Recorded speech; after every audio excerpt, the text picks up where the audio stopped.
Welcome to Aging Insight with your host, John Ross and Lisa Schollmeyer.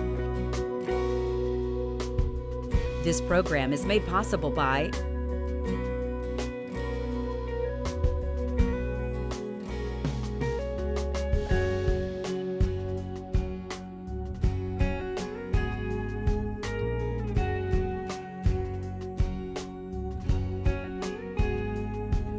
Well, welcome back everyone to another edition of Aging Insight. My name is Lisa Schollmeyer and I'm here with John Ross. And John and I are elder law attorneys here in the local area. And you know, our entire practice is dedicated to seniors and the people with disabilities and the families that care for those seniors and those folks with disabilities. You know, it can be very hard to navigate the world as you get a little bit older, or if you have disabilities that, and you have higher needs. So an elder law attorney is a great resource to help you navigate those issues, because often those issues come in really 4 different flavors. There can be medical issues, there can be financial issues, housing issues, and of course legal issues. But there's an interplay between all 4 of them, and elder law attorneys are, John, I would say, in a good position to offer advice and guidance on just about anything but that medical. Well, right. We're certainly not doctors, Yes. but we do deal with a lot of these sort of things, and so on a regular basis we can help guide along. And kind of the topic for today is about getting that guidance from the right people. You know, talk about we're not doctors. That's right. And I'm kind of one of these guys that if I get sick, my first instinct is not to call a doctor. It's to get on the internet and maybe do a little search and see if I can figure out, do a little self-diagnosis. One time I tried to do that, and based on all of my research, I was 100% convinced that I had an appendicitis. Mm-hmm. Based on your research on the computer. Based on my computer research. And I rushed myself to a emergency medical clinic so that I could get treated for that appendicitis that I did not have. Right. So once you talked to the real doctor who had a real medical degree, they were able to diagnose you properly? Yeah, that's right. Okay. And it's one thing to try to maybe diagnose yourself a little bit on the internet to see if maybe what might be wrong. It's a whole nother thing to actually try to practice medicine. Sure. It's one thing for me to think, oh, well, yeah, maybe I have an appendicitis. Completely different thing for me to cut myself open and try to take that appendix out. Or get you to do it. Based on reading something on the internet. Based on reading something on the internet. Not a good idea. Yeah, all of these are bad ideas. So what we're talking about here is, when we can all understand that it's completely irresponsible to practice medicine without a license. The doctors go through all of this training and schools and internships and all of this to learn how to do what they do. And even with all of that, sometimes they still make mistakes, because medicine is very complicated and it's very dangerous, and done poorly can have huge consequences. Well, I'm here to tell you that the unauthorized practice of law is really no different than the unauthorized practice of medicine. Both of these things can be very dangerous. They're both very complicated, and done poorly can have ramifications that extend a long, long way. And so today what we're going to talk about is some of the places where you see the unauthorized practice of law, and how you can maybe protect yourself from getting into a pickle by getting the wrong advice from the wrong person. Right. And John, since we do, many of our clients are seniors, and seniors often are on a fixed budget, or they're certainly concerned about making sure their resources will, financially last them a long time. It's quite tempting a lot of times to bypass a professional to try to find that more informal advice, I guess you would say. And so we see that, and John, there's a certain segment of, I guess I would call con men, insurance salesmen, investment scammers, and people who hold themselves out to have certain expertise in the legal financial area. That's right. They hold themselves out as they will help seniors often for free or for a much lower fee than they would have paid had they seen that professional. And that is appealing to seniors. So I guess one of the first things to keep in mind about the unauthorized practice of law is stick with the saying of, if it's too good to be true, it probably is. We all often will bat things around with a friend or neighbor, and sometimes someone has went through a similar experience and they may offer some insight into their experience, but that may not be your situation. So first thing, John, is seniors sometimes make themselves a bit more vulnerable to being preyed upon by a non-professional because they're seeking that shortcut or that cheap way out from their situation. Right, and this can come in lots of different forms. For example, we recently saw something where somebody had posted on the internet that they had questions about getting a will done. And one of the replies to this internet comment was, "Oh, well, I have a friend who's a notary, and she does some wills and she'll do some deeds and stuff like that, and just charges a small fee for that service."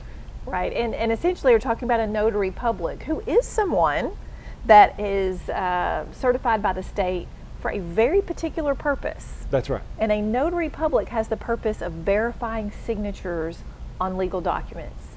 But they do not have an education and training in actually drafting those legal documents. So right, yeah, the only requirements to be a notary is that you be over the age of 18, not a criminal. Okay. And you post a little bond so that if you mess something up, but really, like I said, that notary's job is to say, okay, are you the person who is signing this document? And that's basically it. And yet, in our practice, we have seen over the years, I've seen notaries who have prepared deeds, I've seen notaries who have prepared wills. Many of these were wrong, inappropriate for the person. They were something that notary had seen an actual attorney do for somebody else, right, and then copied it and presented it as a something new for that particular person. And in many cases, these things were wholly inappropriate. The unauthorized practice of law is a crime. You hear about that, and it sounds very self-serving. It does. Here we are, a couple of elder law attorneys. But I guess part of the reason we want to talk about this topic is because we've seen it so frequently, and it costs, by the time we get involved, the situations are so messed up, and it costs the family so much, sometimes in benefits and health care. And so that's why it's a crime, is because it can have such a tremendous impact. And our legislature has seen fit to make it a crime. Yeah. So there's lots of stuff going on with this. We're going to talk about several examples of the unauthorized practice of law that you need to look out for. Some of them are ill-intentioned. Some of them are people that thought they had the right idea. They thought they were doing something nice, and yet they weren't. So we're going to talk about lots of that stuff when we come back from this break. So stick around. We'll be right back.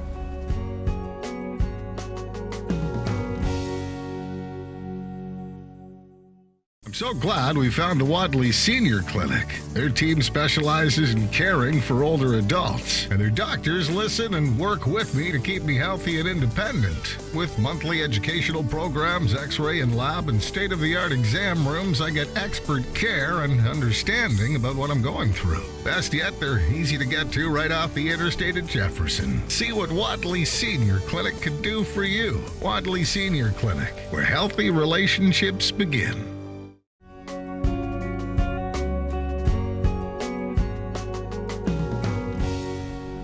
Welcome back to Aging Insight. I'm John Ross here with Lisa Schulmeyer, and today we're talking about the unauthorized practice of law, which is basically people who are not lawyers doing lawyer stuff.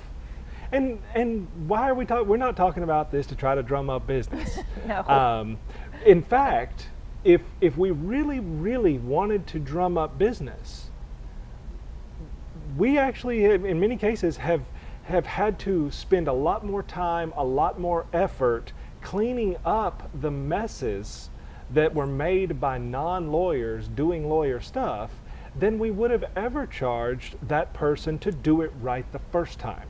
Right, kind of back to your example, John. I mean, if you want me to take out your appendix, I'm probably going to hit all the wrong places and not cut straight, and then some real surgeon and medical doctor is going to have to come behind and fix it, Right. and it's a bigger problem. And that fix is going to be much worse than what it would have been the first time. And so Yes. that's what we're talking about. And the first we kind of gave the example of notaries, and you'll see not just notaries, but we have seen in our practice, we've seen insurance agents, we've seen financial advisors, we've seen just people on the street, a former paralegal, for example, Right. somebody that used to work at a law firm, and while they may have a lot of knowledge, their knowledge is not that of an attorney to be actually doing that sort of stuff. So, if you're talking about something that deals with law, you should be talking to a lawyer. Yeah, and so in another example that we've seen where a non-lawyer has got involved in a situation that became a negative was, we've seen, for instance, title clerks or people who used to work at title companies who would prepare deeds of transfer of real estate to family members. And one of the issues that we've seen come up with this is that while the form itself, the deed form that the title clerk used may have been accurate and proper, the problem came into the fact that the transfer was done at all. Many people, when a loved one needs nursing home care, they've heard all these things about the nursing home's going to take your house, which I think we've addressed that in another program. And so I have seen families who have talked to a friend of a friend who was a title clerk or used to be a paralegal, and they prepared a deed of transfer to transfer the family farm to the children who were set to inherit the property anyway. And John, when that happens, of course, those deeds are filed at the courthouse. Right. And so what we've seen happen several times is that the family is denied for any services, Right. medical services related to the care of that senior, because of the transfer of the property is considered a gift, and now they're out of luck and they can't get the care they need. Right. And the title clerk or paralegal, whoever it was, did not understand the ramification of that transfer. Yeah. And again, it kind of goes back. There are people out there, and speaking of Medicaid in particular,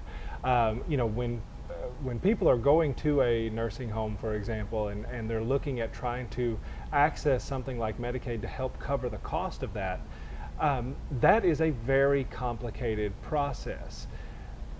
There are several groups around the state of Texas and the state of Arkansas that are made up of non-attorneys who offer to assist people with Medicaid eligibility. Most of these individuals are typically they are insurance salesmen in disguise, and oftentimes their advice, and I use that term somewhat loosely, their advice in order to help somebody get qualified for Medicaid involves moving money around, changing investments, essentially ways for them to sell annuity products or other insurance products for very high commissions. These people often offer their services as free or very low cost. They'll say, "Oh, well, hey, I'm doing this for free. I don't get paid." When in fact, what they do get paid. They get paid by the insurance companies that are giving them commissions because they have moved your money around. In the state of Texas, Lisa, not only is that the unauthorized practice of law, but it is also a separate misdemeanor to give Medicaid advice if you are not a lawyer. And you know, John, when I first came to know about that rule as far as getting Medicaid advice if you're not a lawyer, I thought, well, gosh, surely there's, maybe there's people that work for the state or others that know about Medicaid. And I've come to the conclusion after many years in practice that the reason it is against the law to give Medicaid advice if you're not an attorney is, you know what, John, at the end of the day, I have a law license, and that if I give bad advice, that the person I gave that bad advice to can complain to the state bar. They can file, a claim against me for any damage that I've caused them. I have a board of peers that I have to respond to if I don't perform properly in my professional role. So there's a lot of accountability that I have, and Medicaid is such a complicated program in such a complicated area, and there's a lot of legal ramifications. And so I came to understand why it was a misdemeanor is because there are so many pitfalls, and a non-lawyer who provides advice to families has no accountability. There's no way to make them make it right to the family if they give bad advice. That's right. That's right. So lots of things there. Now, there's another category here of people who they think they're doing the right thing when in fact they're not. And then there are a couple of situations where whether you want to or not, you are absolutely required to use an attorney. But we're going to talk about that after this next break. So stick around, we'll be right back.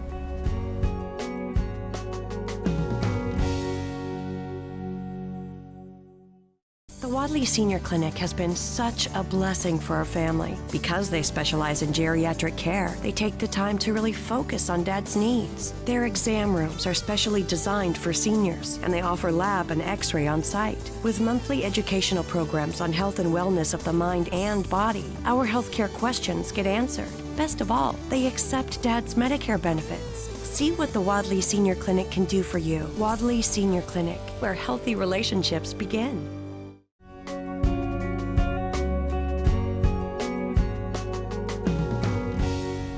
Welcome back, everyone, to Aging Insight. I'm Lisa Scholmeyer, here with John Ross, and today we're talking about the unauthorized practice of law and how people who give legal advice but yet don't have legal training can do a lot of damage and a lot of harm. So John, before the break, you were talking about a situation or some circumstances where people must use attorneys. So why don't you tell us about that? So there's two things here. One is people who think they're doing the right thing and can't, and then there's this other category of people that absolutely must use attorneys. So the first thing to understand is you do have the right to generally to be your own attorney. So for example, if you want to make your own will, you're free to do so. Now, there's of course the old adage that the person that represents themselves has a fool for a client.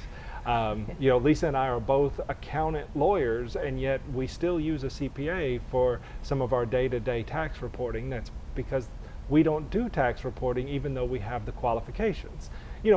Use somebody that knows what they're doing. But you do have the right to, for example, make out your own will. A simple form of that is what's called a holographic will, something that's entirely in your handwriting and signed by you. It's a very simple way to make a will. You're not going to make a good one, but it might be enforceable if you do it right. However, what I have seen several times is where, say, Dad needs a will and daughter says, well, I can help with that, and so she runs down to the office supply store and buys one of these computer programs, or she gets on the internet and pulls up a form of some sort for a will, and she fills it all out based on what Dad asked for, and then gets Dad to sign it. You know, she was just doing what Dad asked her to do. Dad said, hey, I want a will. Will you help me get one? And she thought, oh yeah, sure, I can help with that. Got on the computer or whatever and did it. Well, what she did though was practice law. And even though she was doing it for her dad and at his direction, it doesn't change the fact that it's unauthorized and that she didn't have the legal right to do that.